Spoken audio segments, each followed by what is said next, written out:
Command, I've landed on the planet Zebes, and I've located the beacon. It appears to have some sort of video message attached. I'm gonna touch it. If you're watching this video, then you're probably a fan of the Metroid series. Chances are you're also a fan of the whole Metroidvania genre, as it's come to be known. But how did one game start such a massive trend? Let's embark on this mission together to find out. Command, it seems like it's some sort of video essay. I'm gonna stick around and watch the rest.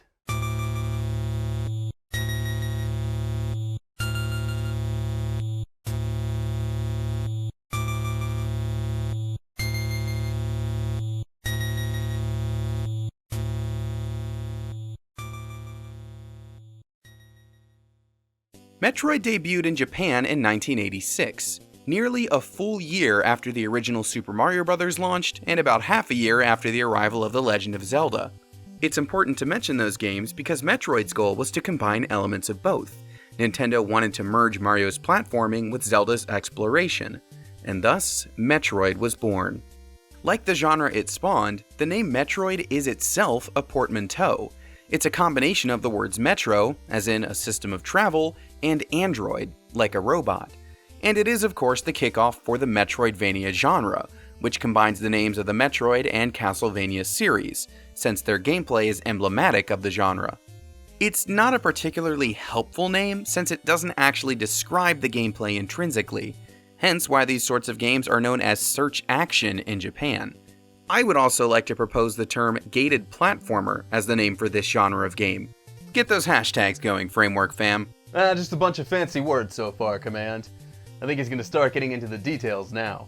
So what does this all mean for Metroid and the Metroidvania genre? How did all of these ideas come together to create something new? Well, we can start at the literal start of the game. Traditionally, platformers send you from the left side of the screen to the right, but almost immediately, this traditional pattern brings our protagonist Samus Aran to a roadblock. There's no way past this wall. You can't just keep running from left to right. There is a tunnel through the wall, but you're unable to access it at this time. Instead, you have to make a left from the start, where you'll find your first power-up, the Morph Ball, one of the most iconic abilities in the entire Metroid franchise. You don't just crouch or crawl like other games. You collapse into a rolling ball that can maneuver right through the narrow tunnel in the wall that blocked your progress before. Within mere moments, Metroid subverts traditional platforming by forcing you to go the literal opposite direction and acquire a visually striking power-up. In typical platformers, these sorts of power-ups are temporary. Mario's mushroom makes him bigger, but only until he takes a hit. Likewise, the superstar only makes him invincible for a limited time. Samus's Morph Ball and other permanent abilities are more akin to Link's items in Zelda. Once you have them, they're always available. Personal note number 01. Look into Morph Ball ability for hole-in-the-wall game show back on planet Earth. The Morph Ball is first, but it's far from the only special power-up found in Metroid. This collection of abilities is an important element in any Metroidvania. When I look at the list of what Samus can do, I see her power-ups fitting into one of three categories: navigational, transactional, and optional. Navigational power-ups, as I call them, are ones that affect Samus's movements on screen. There are just two in the first Metroid game, the Morph Ball and the high jump boots. This idea will come up often in this video, but these encourage you to explore every nook and cranny of the planet. You'll want to try out your new toys once you acquire them. You can search above with high jump boots that let you reach platforms you couldn't before, and you can search below by tucking and rolling through tight passageways. Samus's arsenal would of course grow over the years, as sequels introduced more and more power-ups. Metroid 2 rolled out the Spider Ball, letting the Morph Ball stick to surfaces and crawl across walls and ceilings. Super Metroid gave Samus the Grapple Beam, used for swinging to ledges she couldn't otherwise reach. In the original game, Samus's second ability is firing missiles, the first of what I would call transactional power-ups. These are items that have a one-to-one effect on something in the environment. They don't change Samus internally, but allow her to do something externally in the world around her. Missiles are the simplest of these transactions. Fire 5 at a red door and it'll open permanently. Bombs work in a similar manner, letting you blow open small passages in the terrain while in Morph Ball form. The last of these is the Ice Beam, which can freeze an enemy in place when fired. You can keep firing at them, of course, but strategically freezing enemies to serve as temporary platforms is an important move for completing the game. Not to mention that ice is the only thing that can stop a Metroid in its tracks. Personal note number 02, look into possible ice weapons. Optional power-ups are the biggest category in Metroid 1. These are the ones that are nice to have, but aren't technically required to finish the game. The long beam extends the range of Samus's arm cannon, and the wave beam turns it into a much more powerful weapon that twists its way across the screen when fired.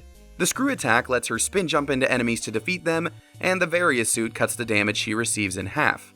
And of course, there's a heap of extra missile and energy tanks to find across the planet. These boost your total missile count and maximum health, respectively.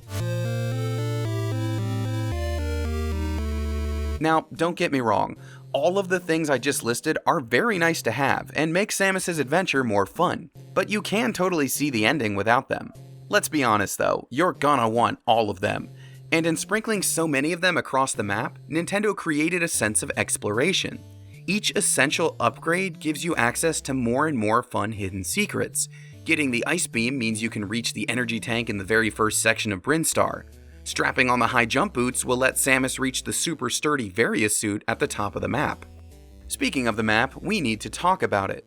One of the most important aspects of a Metroidvania game is its layout, with areas that are gated off until you've acquired the necessary power-up. Hashtag gated platformer, let's get it going. Metroid 1's planet Zebes has 5 distinct zones. Brinstar, which is a combination of caves and jungles, the volcanic Norfair, Kraid's stony lair, Ridley's fiery lair, and the Metroid-infested Turian. But here's the thing, the map you're seeing on screen right now isn't actually in the game.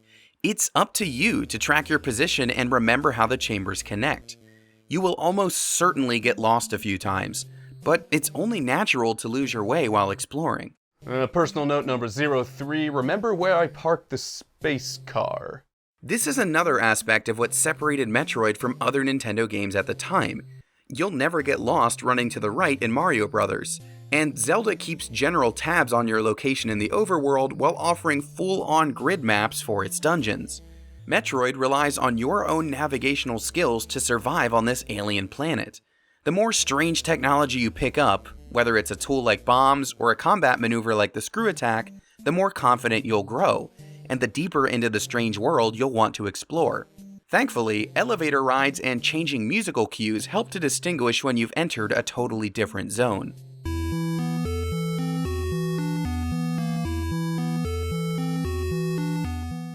Super Metroid did give players a proper map, and refinements like that were very necessary as the series grew. Metroid on the NES was the first outing for Samus, and the first time the team at Nintendo R&D 1 took a crack at this sort of game. So it was up to them to establish the rules of this new Metroidvania genre, some of which were a bit silly at first. In terms of our transactional power-ups, it takes 5 missiles to open 1 red door.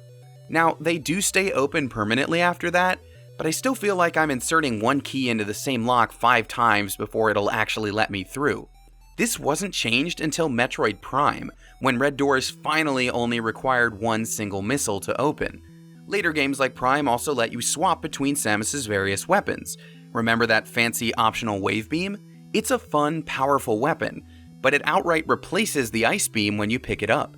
So when it comes time to actually face the Metroids and wrap things up, you'll have to return to one of the ice beam rooms and reacquire that power-up, forfeiting the wave beam in turn.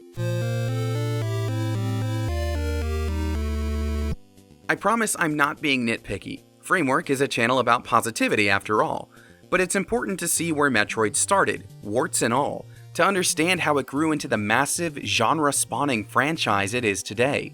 There were no rules, no expectations for what a Metroidvania game was in 1986, but Nintendo managed to create something iconic. It started by combining the platforming of Mario Bros. With the exploration of Zelda. That led to a massive map with gated-off sections you could only explore once you discovered the prerequisite power-ups. And once you could go anywhere, it was pretty easy to get lost. But for every wrong turn you take, there's also a reward tucked away in a corner somewhere, something that could boost your health or give you a special new attack. All these things we've come to expect from Metroidvanias? Well, it's in the name. We have Metroid to thank. Seems like it's wrapping up, Command. I'll report back to base shortly. Metroid's influence is felt across an incredible number of games. Axiom Verge takes many cues from its alien world. Yoku's Island Express looks at power-ups in a fun new light by combining them with pinball-inspired gameplay. Hollow Knight embraces the idea of getting lost by not offering maps until you find the cartographer in each zone. Those are just a scant few examples in a long line of Metroid's descendants. Chances are you've played a ton of them, so if you want to see where it all began, join Samus on her first adventure. You can take down Mother Brain and experience the mother of all Metroidvanias. Hey Space Cadets, thank you so much for watching this video. If you like what Framework is doing, definitely hit that subscribe button in the middle. It would help me out an awful lot if you do. And if you want to see what we've already cooked up, you can hit that link on the far left. Thanks for watching, and I'll see you next time.